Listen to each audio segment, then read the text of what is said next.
Hello guys, welcome back again sa ating programang The Action Mano at sa ating YouTube channel. Mega love shoutout po sa lahat natin ng mga viewers Luzon, Visayas at Mindanao all over the world. Welcome naman sa ating panibagong video, panibagong reaction, mga ka-action, mga kakamping.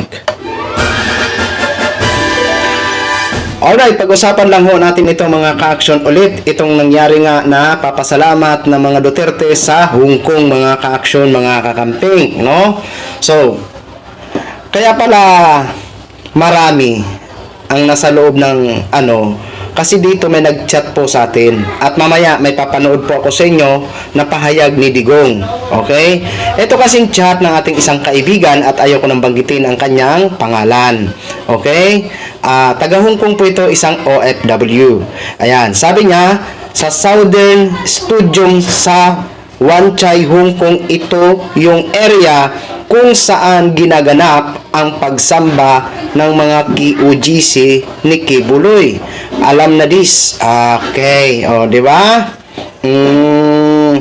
Kaya pala linggo nila ginanap kasi kahit papano may pupunta siguro na mga kahit konti lang na mga OFW. Kasi last year ba yun? Correct me if I'm wrong. May ganyan din na senaryo. Mga KOGC nga din po yun. At yan din ang studium na yan siguro, mga ka-action, kung natatandaan nyo pa yun. Diba? Yan yun. So, ibig sabihin, hindi lahat yan OFW. Ang iba, ang karamihan dyan, mga member ng KOGC. Diba?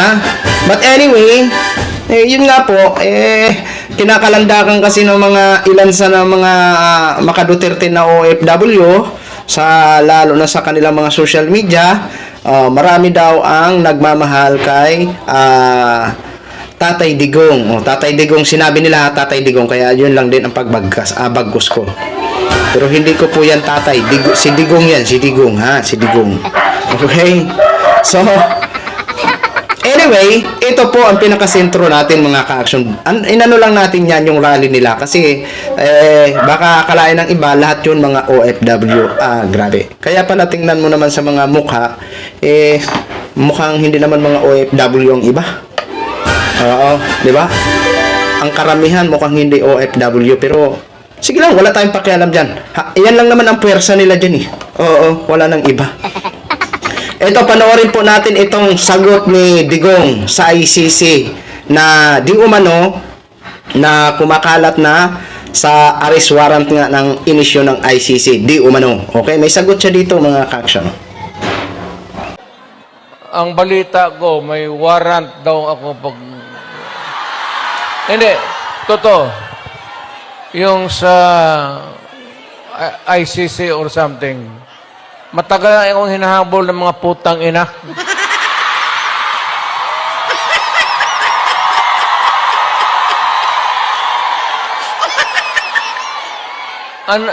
Ano man ang kasalanan ko, na ginawa ko man ang lahat sa panahon ko para may konting katahimikan at mapayapa ang buhay ng Pilipino. Ang problema nito, ewan ko kung ang tingin ng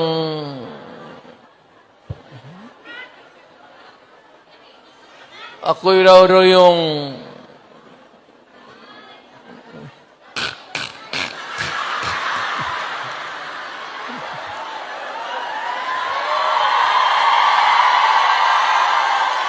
o ganito na lang. Ito ganito na lang. O sabi ko, assuming na totoo talaga yung naririnig ninyo, bakit ko ginawa yan? Para sa sarili ko? Para sa pamilya ko? Para sa inyo at ang inyong mga anak sa ating bayan. Kaya ako man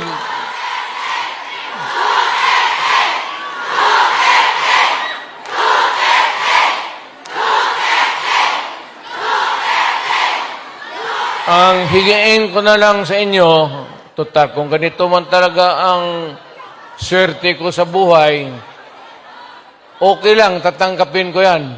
Eh, wala tayong magawa eh. Hulihin tayo kung ikulong tayo. Kaya lang, in the meantime, mag-contribute kayo, baski $5, $10, para paglabas ko sa presuhan, pagawaan ninyo akong monumento katabi ni Rizal. Si Rizal may hawak na libro eh.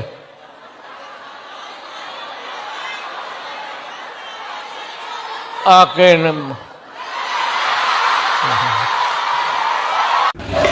So yun na ho, mga ka-action, mga kakamping no, napanood na po natin ang kanyang tikal.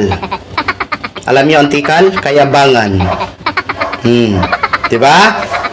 Ano daw ang kasalanan niya? Uy, nakalimutan mo yata. Digong. Ha? May kasalanan ka sa mga taong naghihintay ngayon ng hustisya, sa mga naulila sa mga namayapa nilang mga pamilya na inosente. Yan ang kasalanan mo at pananagutan mo.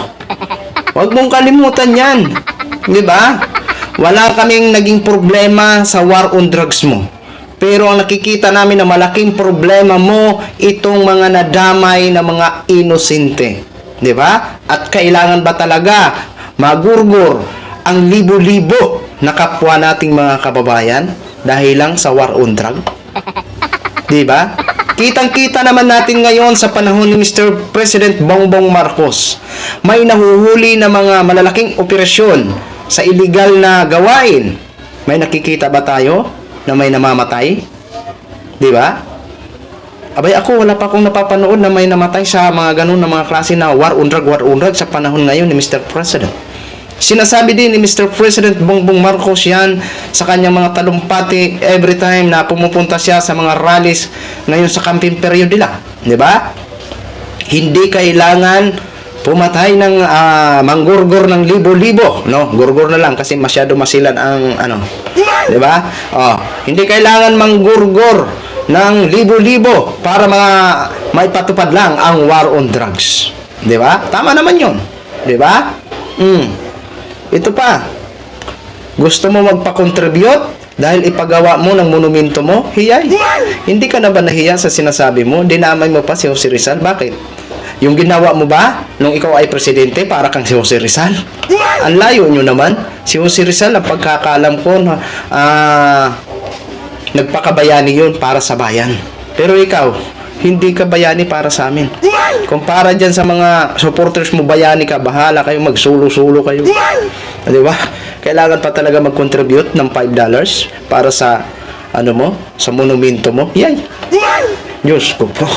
Para para tawagin kang bayani? Hiyay. Nakakahiya lang. Yan po mga ka-action, mga kakamping, no? May mga nababasa din ako sa mga YouTube, sa community sa YouTube na ito si na kung pero mahirap pangunahan. Wala pang balita talaga na confirmed, no? Kasi na may warrant na, no? Napakahirap mag-una-una tayo. Baka mamaya magka-problema po tayo. So, yun lang po mga ka-action. Ano bang masasabi nyo sa gusto niya magpatayo, halimbawa ng monumento? Ano yan? Gayahin niya si Jose Rizal? O pwede ka naman magpatayo ng ng monumento mo, pero iba ang title. Ano ang pwedeng i-title sa kanyang monumento kung pagawan siya ng monumento ng kanyang mga tagahanga? I-comment nyo nga dyan. So, yun lang po mga ka-action, mga kakamping, no? I-share ko lang ho sa inyo. Maraming salamat po sa ating mga viewers Luzon, Visayas at Mindanao all over the world. Ako po ang inyong lingkod, si The Action Man. Good evening, everyone.